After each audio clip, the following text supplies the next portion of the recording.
Tema de la sequía, la ganadería y todo el tema productivo es lo que estamos abordando el día de hoy. Rubén Darío Barbosa, presidente de FEDENAGA, y Rodrigo Agudo. Dejamos una pregunta en el tintero. La situación de Agropatria, la productividad, hay denuncias por parte, en el caso, en el estado Zulia, de que Agropatria vende un 10% y el otro 10% pasa a Colombia, denuncias dadas por distintas organizaciones y también los mismos productores de la zona. ¿Qué es lo que sucede realmente con estas empresas que han sido expropiadas y son parte del Estado, como cualquier cantidad? Ya son innumerables las fincas que han sido expropiadas por el Ejecutivo y que el mismo sector productivo y trabajador del país ha dicho que está preocupado por la producción o la productividad que tienen las empresas que han sido estatizadas. ¿Cuál es la realidad en el sector agropecuario o en el sector ganadero del país? Mira, ahí se puede decir que hay dos realidades. Primero, la realidad de que cuando un bien es del Estado, la gente no se preocupa porque sea productivo, sino por destruirlo y acabarlo, porque eso es de todo el mundo. Y segundo, que la mayoría de las personas que trabajan para el Estado no les llevan un seguimiento real y de verdad como que no les satisfacen en sus ingresos per cápita, y entonces los obligan a hacer negocios ilegales, y ahorita hay el chance de vender a Colombia por 4 o 5 veces el precio que sucede en Venezuela, y eso, mira, eso genera unos ingresos que para ellos no tienen que ver si son legales o ilegales, para ellos son ingresos. Claro. Y entonces, bueno, ahí tiene. ¿Quién controla eso? Si se dan los casos de corrupción hasta en los mismos entes controladores de ellos. Es una situación demasiado difícil. Yo creo que no solamente el gobierno con represión, no.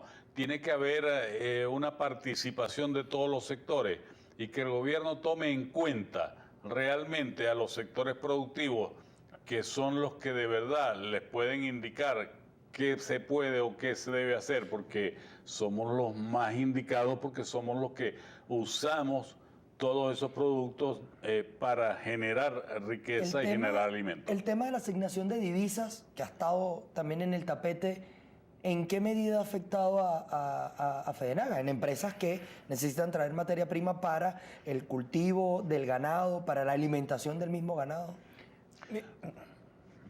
No, yo diría, y vuelvo a repetir, creo que el problema de las divisas es una consecuencia, no es una causa. ¿Y cuál es la razón estructural? Y es que durante 10 años apostamos a un modelo que estaba equivocado, un modelo que basaba la premisa que siempre íbamos a obtener divisas para importar y que no importaba la producción nacional, sino que nosotros con importaciones podíamos abastecer y garantizar la seguridad alimentaria del país. Bueno, eso duró durante 10 años, hasta el 2010, mientras tuvimos ingresos petroleros ascendentes, teníamos ingresos adicionales y eso nos permitía seguir cubriendo la demanda adicional.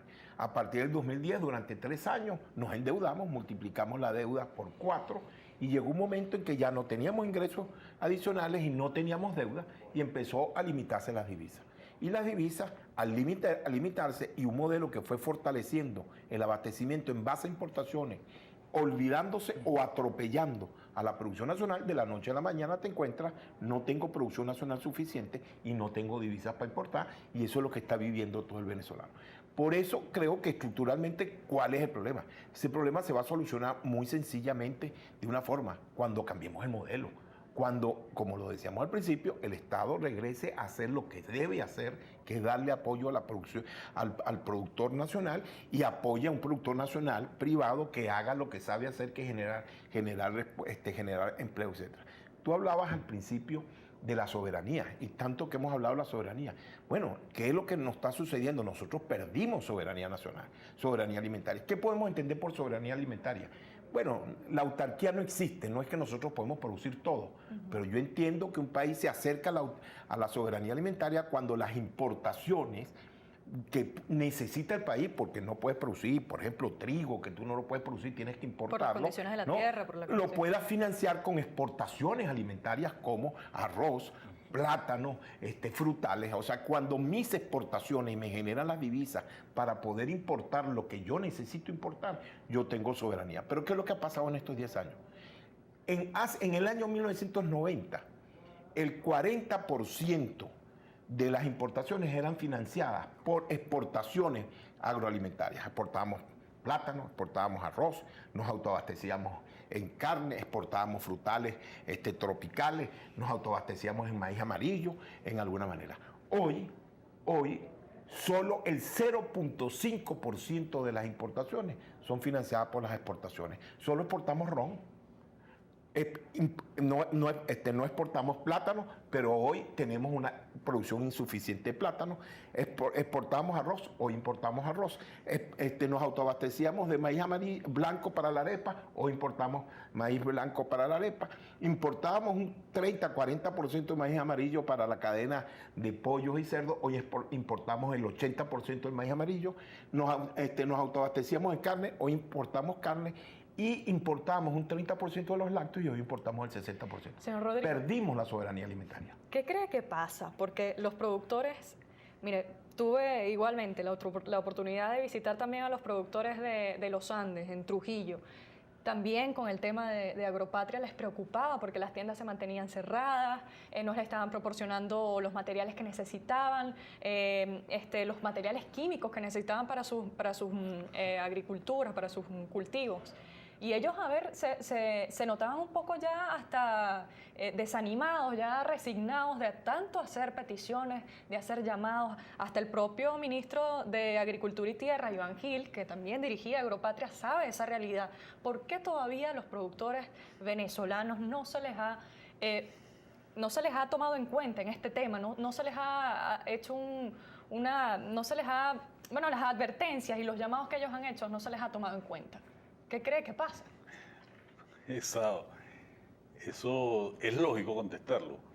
Todo obedece al segundo negocio, vender a personas que no son productores, que son vecinos de este país y que le generan 5 veces los ingresos que le pueden generar los productores nacionales, que tienen la mayoría de sus productos controlados, y es una de las grandes cosas que ha dañado la producción nacional. Es decir, no interesa arreglar el problema, no interesa reunirse con los sectores que son los indicados para dar medidas. De verdad no interesa porque personalmente he invitado a situaciones similares a la gente de Agropatria y han hecho caso omiso. En 15 días debo estar en Valencia visitando la sede central para definir qué vamos a hacer, porque no nos complacen realmente. Por lo menos, fíjate, yo tengo un manejo de 70 hectáreas de plátano y a mí no me venden ¿cómo te era?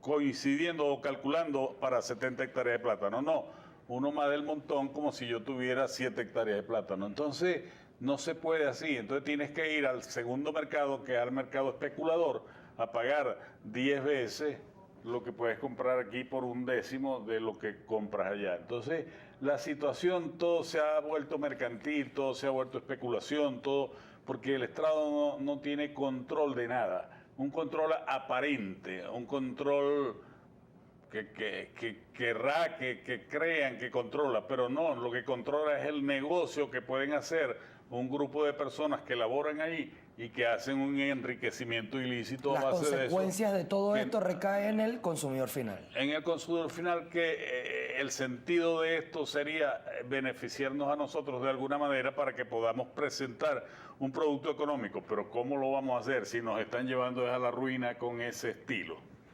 Yo muy bien lo señala Rubén Darío.